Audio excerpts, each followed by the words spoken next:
Hi guys, welcome to next India. आज है 5 अक्टूबर 2021। तो 5 अक्टूबर 2021 से करंट अफेयर्स के जितने भी इंपॉर्टेंट क्वेश्चन बन सकते हैं सारे के सारे आज हम इस वीडियो में डिस्कस करेंगे तथा प्रत्येक क्वेश्चन से रिलेटेड इंपॉर्टेंट फैक्ट भी मैं इस वीडियो में आपको बताऊंगा। तो अब वीडियो को अंत तक ध्यान से देखिए। अंत में मैं आपसे एक क्वेश्चन भी पूछूंगा जिसका जवाब आपको कॉमेंट बॉक्स में देना है। यदि आप इस वीडियो का पीडीएफ फाइल पाना चाहते हैं तो आप हमारे टेलीग्राम चैनल को जरूर ज्वाइन कर लें। टेलीग्राम चैनल पर हमारा सभी दिन के करंट अफेयर्स का पीडीएफ फाइल आपको बिल्कुल फ्री में अवेलेबल हो जाते हैं। तो डिस्क्रिप्शन बॉक्स में इसका लिंक दिया हुआ है, आप वहां पर जाए तथा लिंक पर क्लिक करके चैनल को ज्वाइन कर ले। और यदि वीडियो अच्छा लगे तो लाइक, कमेंट तथा शेयर, सब्सक्राइब जरूर कीजिएगा। आप अपने से रिलेटेड एजुकेशनल ग्रुप में भी इस वीडियो के लिंक को शेयर करें ताकि अपने साथ साथ अपने फ्रेंड का भी लाभ हो सके। चलिए तो दोस्तों स्टार्ट करते हैं आज का सेशन का पहला प्रश्न। आज का सेशन में सबसे ज्यादा प्रश्न है नियुक्ति से। कौन से व्यक्ति किस पद पर के लिए नियुक्ति हुए हैं उससे रिलेटेड सबसे ज्यादा इंपॉर्टेंट क्वेश्चन इसमें आज। अब चलते हैं आज का पहले प्रश्न की ओर। आज का पहला प्रश्न है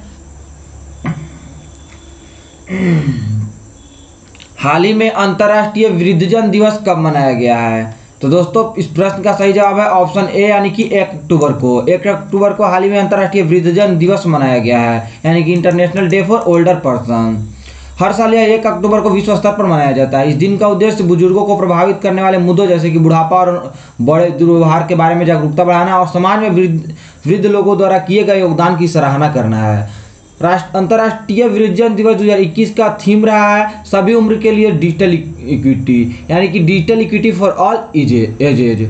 14 दिसंबर 1990 को संयुक्त राष्ट्र महासभा ने 1 अक्टूबर को वृद्ध व्यक्तियों के लिए अंतर्राष्ट्रीय दिवस के रूप में नामित किया। उस वर्ष से लेकर अब तक प्रत्येक वर्ष 1 अक्टूबर को international day of older person के रूप में मनाते आया जा रहा है। तो हम लोग जान लिए कि अंतर्राष्ट्रीय वृद्धजन दिवस कब मनाया जाता है, क्यों मनाया जाता है, इसका इस वर्ष का थीम क्या रहा है। तो इस वर्ष का थीम रहा है digital equity for all edges. अब चलते हैं आज के अगले प्रश्न की ओर। आज का अगला प्रश्न है हाल ही में अंतर्राष्ट्रीय कॉफी दिवस कब मनाया गया है? तो दोस्तों इस प्रश्न का सही जवाब है ऑप्शन बी यानी कि 1 अक्टूबर। 1 अक्टूबर को ही अंतर्राष्ट्रीय कॉफी दिवस मनाया गया है। International coffee day has been celebrated on October 1। Coffee के उपयोग का जश्न मनाने और बढ़ावा देने के लिए हर साल 1 अक्टूबर को अंतर्राष्ट्रीय कॉफी दिवस मनाया जाता है। बहुत से लोग मानते हैं कि कॉफी उनके स्वास्थ्य पर बुरा प्रभाव डाल सकती है, इसलिए इस दिन लोगों को इस पेय के विभिन्न लाभों के बारे में शिक्षित किया जाता है। अंतर्राष्ट्रीय कॉफी दिवस पर इन श्रमिकों को और कॉफी उद्योग के से जुड़े लोगों की कड़ी मेहनत और प्रयास को भी पहचाना जाता है। पहली बार अंतर्राष्ट्रीय कॉफी दिवस 2015 में मनाया गया था। अंतर्राष्ट्रीय कॉफी संगठन ICO ने 2014 में सभी कॉफी प्रेमियों को दिन समर्पित करने का फैसला किया, लेकिन पहला आधिकारिक कॉफी दिवस 2015 में मिलान में शुरू किया गया था।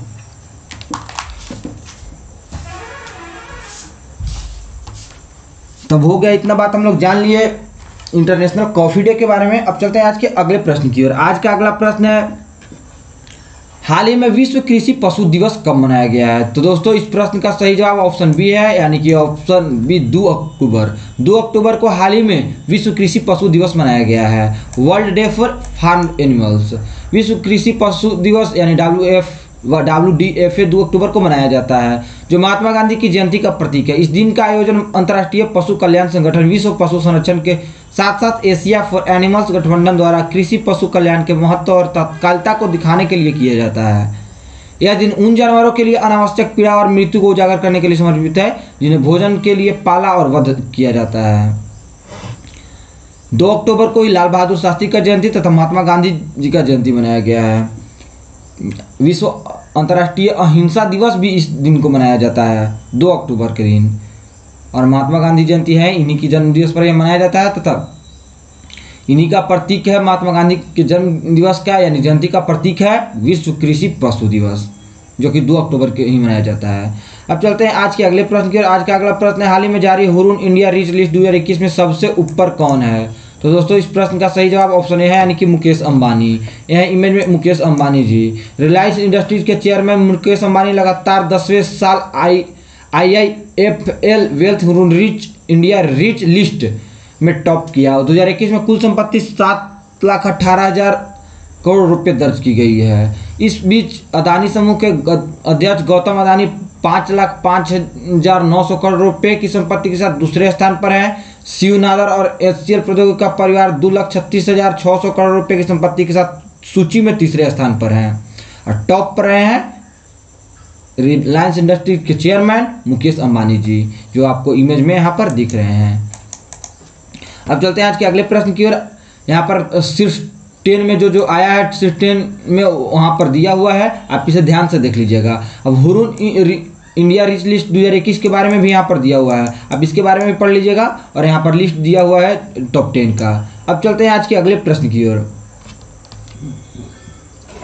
हाल ही में किसने सतत वित्त पर एक विशेषज्ञ पैनल का गठन किया है? तो दोस्तों इस प्रश्न का सही जवाब है IFSCA। IFSCA यानी कि international financial service centre authority, अंतर्राष्ट्रीय वित्तीय सेवा केंद्र प्राधिकरण ने IFSC में सस्टेनेबल फाइनेंस हब के विकास की दिशा में एक दृष्टिकोण की सिफारिश करने के लिए एक विशेषज्ञ समिति का गठन किया है।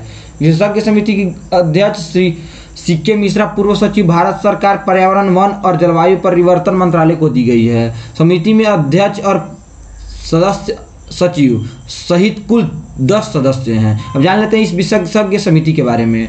समिति प्रमुख अंतर्राष्ट्रीय वित्तीय क्षेत्राधिकारों में सतत वित्त को मौजूदा नियामक प्रथाओं का अध्ययन करेगी और IFSC में एक विश्व स्तरीय टिकाऊ वित्त केंद्र विकसित करने के लिए मजबूत रूपरेखा की सिफारिश करेगी। साथ ही इसके लिए एक रोड मैप भी तैयार करेगी।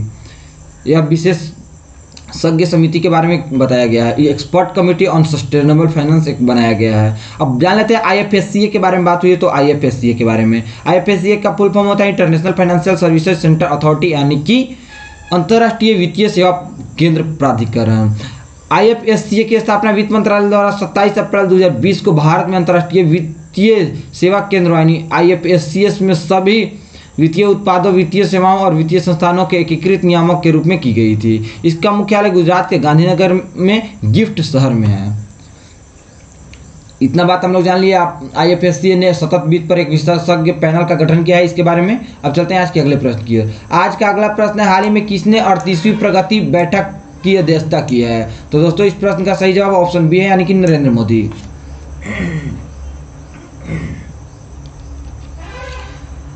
प्रधानमंत्री नरेंद्र मोदी ने केंद्र और राज्य सरकार की कई परियोजनाओं, शिकायतों और कार्यक्रम के समीक्षा के लिए 38वीं प्रगति बैठक की अध्यक्षता की है। प्रगति का अर्थ प्रोएक्टिव गवर्नेंस और टाइमली इम्प्लीमेंटेशन, यानी जो कि ये है प्रगति का अर्थ।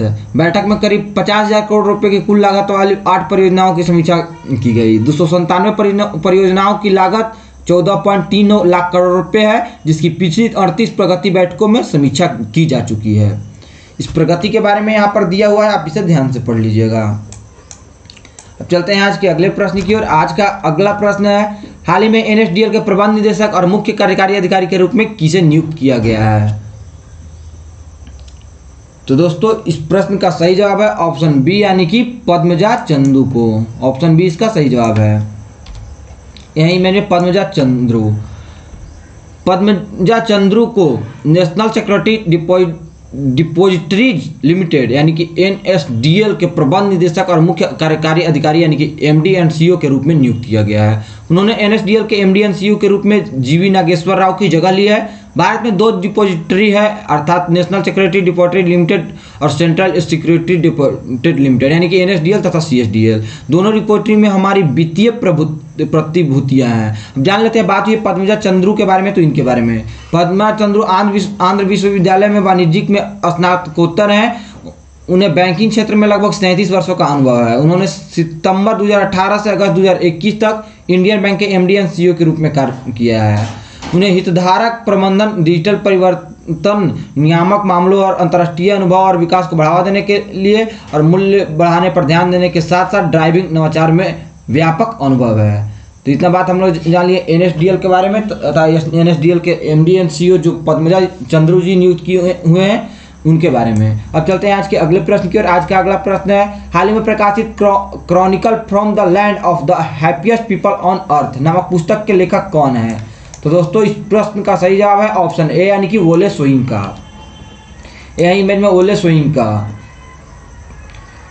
ओले सोइंका द्वारा लिखित Chronicle from the land of the happiest people on earth नामक एक उपन्यास जारी किया गया है। ओले सोइंका साहित्य में अफ्रीका के पहले नोबेल पुरस्कार विजेता है। उन्होंने 1973 में अपना अंतिम उपन्यास सीजन ऑफ एनोमी लिखा था। वह लगभग 50 वर्षों के बाद एक नए उपन्यास के साथ लौट रहे हैं। उनके लेखनीय नाटकों में the zero plate, the road, the lions of the jewel, madmen and specialist और फ्रॉम जिया विद लव शामिल है। और 50 साल के बाद यानी 1973 के बाद यानी लगभग 50 साल 48 से 50 साल हो रहा है, उसके बाद यह अपना एक नए उपन्यास के साथ लौट रहे हैं जिसका नाम है the Chronicle from the land and the happiest people on earth. यह पुस्तक है। पुस्तक का मेन कवर पेज यहाँ पर दर्शाया गया है। अब चलते हैं आज के अगले प्रश्न की ओर। आज का अगला प्रश्न है, हाल ही में एएसडीसी के अध्यक्ष के रूप में किसे नियुक्त किया गया है? तो दोस्तों इस प्रश्न का सही जवाब है ऑप्शन बी यानी कि विनोद अग्रवाल। इमेज में विनोद अग्रवाल जी ऑटोमोटिव स्किल डेवलपमेंट काउंसिल यानी कि एएसडीसी के ऑटोमोबाइल उद्योग के दिग्गज विनोद अग्रवाल को अपना अध्यक्ष नियुक्त किया है। अग्रवाल जो वर्तमान में वी कमर्शियल व्हीकल्स लिमिटेड के प्रबंध निदेशक और सीईओ है, निकुंज सांघी की जगह लेंगे, जो 4 साल तक सेवा देने के बाद एएसडीसी छोड़ देंगे। तो इतना बात हम लोग जान लिया। अब एएसडीसी के बारे में जान लेते हैं। एएसडीसी की स्थापना 1 दशक पहले की गई थी और इसे केंद्र सरकार और राष्ट्रीय कौशल विकास निगम यानी कि एनएसडीसी के साथ शीर्ष उद्योग संघों एसआईएम, एससीएमए और एफएडीए द्वारा बढ़ावा दिया जाता है। यह ऑटो उद्योग के लिए एक क्षेत्र कौशल विकास परिषद है जिसका उद्देश्य ऑटोमोटिव उद्योग के विकास और प्रतिस्पर्धा को बनाए रखने के लिए देश को आत्मनिर्भर बनाना है। यानी एएसडीसी के बारे में जान लिए और विनोद अग्रवाल के बारे में जान लिए। अब चलते हैं आज के अगले प्रश्न की ओर। आज का अगला प्रश्न है, हाल ही में आईएसए के अध्यक्ष के रूप में किसे नियुक्त किया गया है? तो दोस्तों इस प्रश्न का सही जवाब है ऑप्शन बी यानी कि सुनील कटारिया को। सुनील कटारिया हाल ही में आईएसए के अध्यक्ष बने हैं। आईएसए यानी कि Indian Society of Advertisers Godrej consumer products limited को यानी मुख्य कार्यकारी अधिकारी थे। भारत और SAARC Godrej consumer products limited को आईएसए के अध्यक्ष के रूप में चुना गया है। सुनील ने पिछले 5 वर्षों में साथी कार्यकारी परिषद के सदस्यों, आईएसए सदस्यों और अन्य उद्योग निकायों के समर्थन प्राप्त करने के लिए सोसाइटी का नेतृत्व किया है। अब जान लेते हैं, बात हुई आईएसए यानी इंडियन सोसाइटी ऑफ एडवर्टाइजर्स के बारे में। आईएसए पिछले 69 वर्षों में विज्ञापनदाताओं के लिए एक मजबूत आवाज के रूप में शीर्ष राष्ट्रीय निकाय है। इसके क्रॉस सेक्टर विज्ञापनदाता सदस्य वार्षिक राष्ट्रीय गैर सरकारी विज्ञापन खर्च में आधे से अधिक का योगदान करते हैं। आईएसए जो वर्ल्ड फेडरेशन ऑफ एडवर्टाइजर्स का संस्थापक सदस्य है। तो हम लोग जान लिए कि आईएसए के बारे में तथा आईएसए के जो नए अध्यक्ष बने सुनील कटारिया जी के बारे में। अब चलते हैं आज के अगले प्रश्न की ओर। आज का अगला प्रश्न है, हाल ही में रुपिंदर पाल सिंह ने किस खेल से संन्यास लिया है? तो दोस्तों इस प्रश्न का सही जवाब है ऑप्शन बी यानी कि हॉकी से।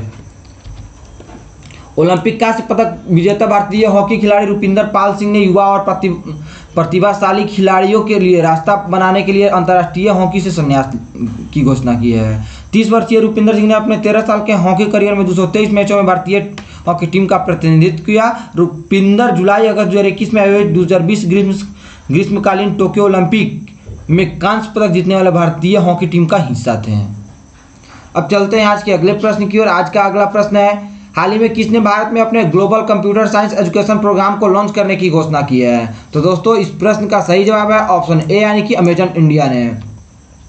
ई कॉमर्स प्रमुख अमेजन इंडिया ने भारत में अपने global computer science education programme Amazon future engineer को लॉन्च करने की घोषणा की है। कार्यक्रम कम प्रतिनिधित्व और कम सेवा वाले समुदायों के छात्रों के लिए गुणवत्तापूर्ण कंप्यूटर विज्ञान शिक्षा और कैरियर के अवसरों तक पहुंच को सक्षम करेगा। अपने लॉन्च के पहले वर्ष में अमेजन का लक्ष्य भारत के 7 राज्यों में 900 सरकारी और सहायता प्राप्त स्कूलों के 1 लाख से अधिक छात्रों को सीखने के लिए अवसर प्रदान करना है। यह अमेजन का लक्ष्य है। अमेजन इंडिया का कार्यक्रम के बारे में यहाँ पर दिया हुआ है। अमेजन फ्यूचर इंजीनियर लक्ष्य व्यक्तिगत रूप से ऑनलाइन और मिश्रित शिक्षण प्रारूपों के माध्यम से छात्रों को कंप्यूटर विज्ञान शिक्षा के लिए प्रारंभिक प्रदर्शन और पहुंच प्रदान करके इस अंतर को दूर करना है।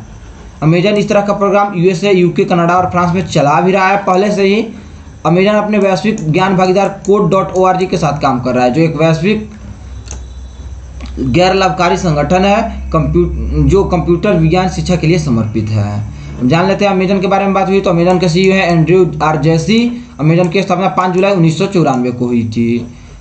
यह है अमेजन का लोगो, आप इसे ध्यान से देख लीजिएगा। अब चलते हैं आज के अगले प्रश्न की ओर। आज का अगला प्रश्न है, हाल ही में 2021 का राइट लिवलीहुड अवार्ड से किससे सम्मानित किया गया है? तो दोस्तों इस प्रश्न का सही जवाब ऑप्शन ए है, यानी कि लाइफ यानी कि legal initiative for forest and environment. Life legal initiative for forest and environment Delhi स्थित पर्यावरण संगठन है। इसको 2021 राइट लिवलीहुड अवार्ड, जो कि एक अंतर्राष्ट्रीय सम्मान जिसे स्वीडन के वैकल्पिक नोबेल पुरस्कार के रूप में भी जाना जाता है, से सम्मानित किया गया है। लाइफ को इस पुरस्कार के लिए कमजोर समुदायों को उनकी आजीविका की रक्षा करने के लिए और स्वच्छ पर्यावरण के अपने अधिकार का दावा करने के लिए सशक्त बनाने के लिए जमीनी दृष्टिकोण से चुना गया है। इसके अलावा जिन अन्य 3 पुरस्कारों विजेताओं को भी सम्मानित किया गया उनमें शामिल है कैमरून की महिला अधिकार कार्यकर्ता मार्थे वांडोस, रूसी पर्यावरण कार्यकर्ता व्लादिमीर सलिवायक, कनाडा के स्वदेशी अधिकार रक्षक फ्रेडा हुसैन तथा जो दिल्ली के स्थित पर्यावरण संगठन है legal initiative for forest and environment यानी कि लाइफ को 2021 राइट लिवलीहुड अवार्ड से सम्मानित किया गया है। इस पुरस्कार के बारे में जान लेते हैं। यह पुरस्कार 1980 में जर्मन स्वीडिश परोपकारी जैकब वन स्कूल द्वारा स्थापित किया गया था, जो उन लोगों को सम्मान और समर्थन करते हैं जो पर्यावरण संरक्षण, मानवाधिकार, सतत विकास, स्वास्थ्य, शिक्षा जैसे क्षेत्र में व्यवहारिक और अनुकरणीय योगदान प्रदान करते हैं, जो नोबेल पुरस्कार के सूची में शामिल नहीं है। Right livelihood award 1 million Swedish crown यानी कि लगभग $1,15,000 के नकद पुरस्कार और विजेताओं को उजागर करने और विस्तार करने के लिए दीर्घकालिक समर्थन के साथ आता है। तो इतना बात हम लोग जान लिए भारतीय संगठन लाइफ को जो मिला यह अवार्ड 2021 का राइट लिवलीहुड अवार्ड, इसके बारे में। अब चलते हैं आज के अगले प्रश्न की ओर। आज का अगला प्रश्न है, हाल ही में 2021 ग्लोबल लीडरशिप अवार्ड के प्राप्तकर्ता के रूप में किसे चुना गया है? तो दोस्तों यह संयुक्त रूप से जीते हैं अवार्ड के रूप में चुना गया, मतलब शिवनादर को और मल्लिका श्रीनिवासन को, यानी ऑप्शन ए सही जवाब है। यह है शिवनादर।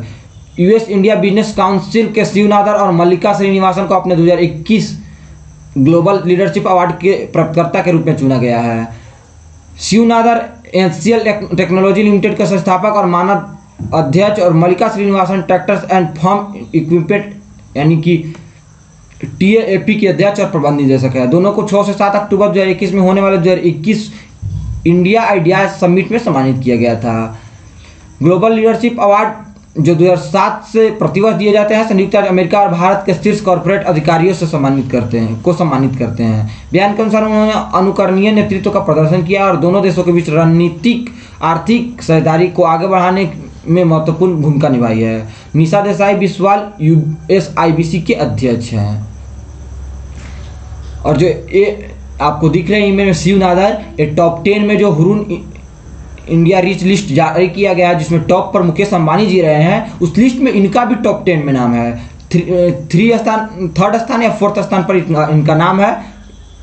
ये भी 2 लाख कितने करोड़ लगभग है, उतने 2 लाख कितना हजार करोड़ रुपए है इनके पास, जिसमें टॉप 10 में शामिल है आमिर के लिस्ट में, जो कि हाल ही में जारी किया गया। आज हमने उस क्वेश्चन के बारे में शुरू में डिस्कस भी किया था।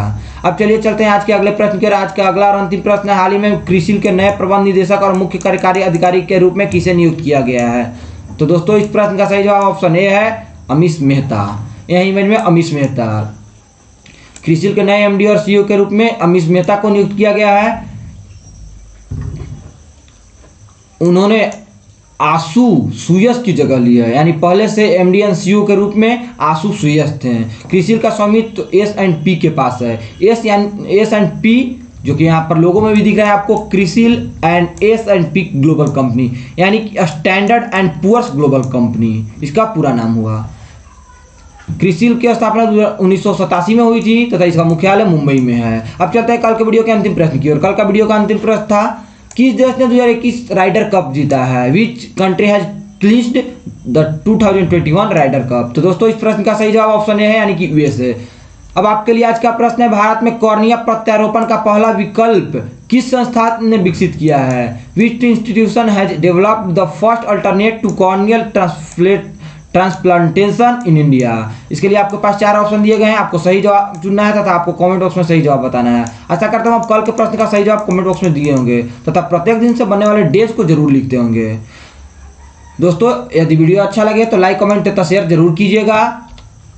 आप हमें फेसबुक, इंस्टाग्राम, टेलीग्राम, ट्विटर सभी जगह फॉलो कर सकते हैं। पीडीएफ फाइल पाने के लिए टेलीग्राम चैनल को जरूर ज्वाइन कर ले, क्योंकि आपको पीडीएफ फाइल वहाँ बिल्कुल आसानी से प्राप्त हो जाएंगे। चलिए तो दोस्तों वीडियो को अंत तक देखने के लिए आप सभी को बहुत बहुत धन्यवाद। मिलते हैं अगले वीडियो में, तब तक आप पढ़ते रहें, मुस्कुराते रहें, बड़ों का सम्मान करें, छोटों को प्यार दें, अपना व्यक्तित्व इस प्रकार से विकसित करें ताकि लोग खास करके महिलाएं आपके साथ सुरक्षित महसूस करें। धन्यवाद।